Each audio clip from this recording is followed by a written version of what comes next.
Olá, minha joia, sou Hugo Bandeira. Natuza Neri se revolta e expõe o golpe continuado dos bolsonaristas e centrão chamado PEC da blindagem. Espia. O deputado faz um contorcionismo retórico, mas só tem uma coisa: é evitar, impedir, na verdade, que qualquer parlamentar, seja ele apontado por ter cometido corrupção, por ter atentado contra a democracia e até aquele que eventualmente cometer homicídio, pode ser e tende a ser blindado pelo Congresso Nacional se a PEC da blindagem passar.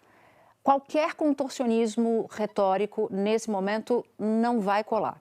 A Câmara dos Deputados está a um passo de tomar um conjunto de decisões que vai enfraquecer, não é o Supremo Tribunal Federal, não, porque eles botam muito o Supremo Tribunal na conta, mas ele enfraquece a sociedade como um todo.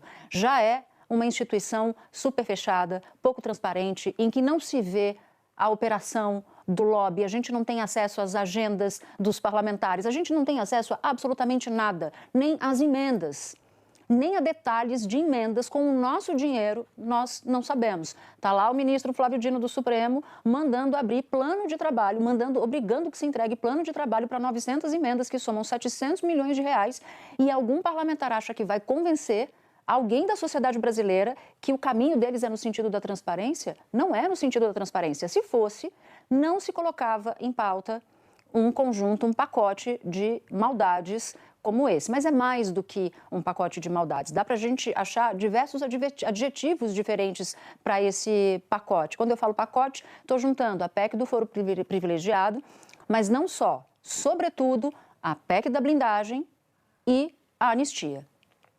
Vai vindo numa escadinha. E aí se junta a fisiologia que reina em parte do Congresso com o golpismo que reina em outra parte do Congresso. Então está tudo certo solapar a democracia brasileira. O parlamentar que está lá nos Estados Unidos tramando contra a democracia, mas não só contra a democracia, contra a economia brasileira, não se fala em avaliação da situação dele no Conselho de Ética, por exemplo.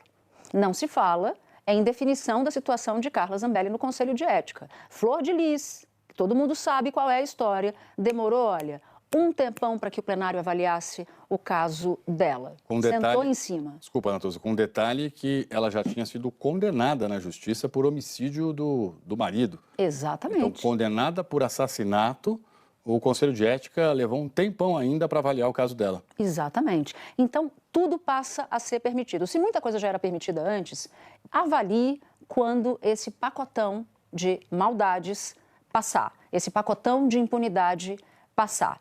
Daria até para discutir da maneira correta. Vamos discutir, então, o foro privilegiado? Tá certo.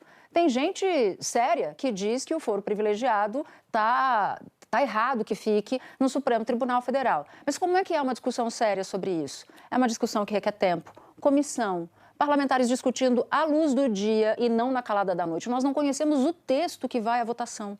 Nós não conhecemos o texto e eles fazem isso de propósito, que é para que a imprensa não cobre e para que a sociedade não conheça.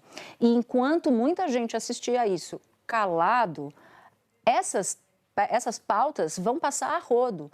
Então, se a Câmara dos Deputados está a um passo do desatino, eu diria que o presidente da Câmara, Hugo Motta, está a um passo de se tornar um líder minúsculo na Câmara dos Deputados por permitir que tudo isso aconteça sem discussão, sem participação da sociedade. Se houvesse uma discussão clara com a participação da sociedade, à luz do dia e sem votações no susto, tudo bem. Aí a Câmara decidindo o destino que quiser. Mas neste caso, nos moldes em que está, me parece a continuação do que se tentou fazer no dia 8 de janeiro de 2023 e além. Porque daí aqueles corruptos, os parlamentares que estão envolvidos em escândalo de corrupção, encontrarão, depois dessa PEC, um biombo que lhes convém muito bem.